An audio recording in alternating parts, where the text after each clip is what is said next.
Новоселье для малышей. В Хандыге открылся новый частный детский сад «Золотой ключик». Теперь поселковая очередь должна сократиться на целых 22 места. Все подробности у Марии Винокуровой.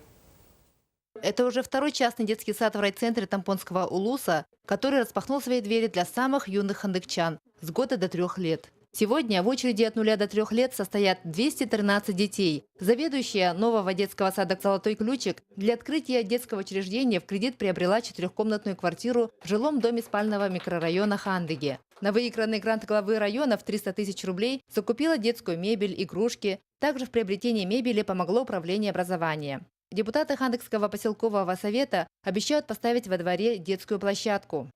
И, конечно же, и глава муниципального района, и управление образования будет оказывать методическую поддержку.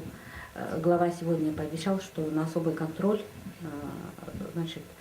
возьмет работу этих дошкольных частных детских садов, которые нуждаются, конечно, в помощи в первые годы своего становления.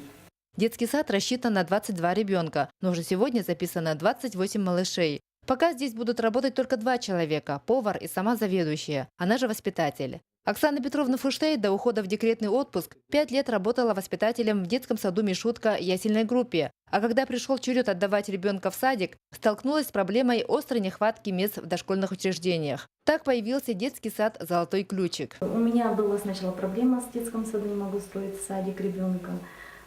Уже мечта моя давно. Хочется свой детский сад, именно малышами с годика до 3.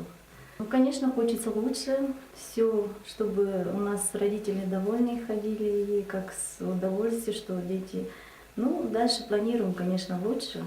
Там видно будет.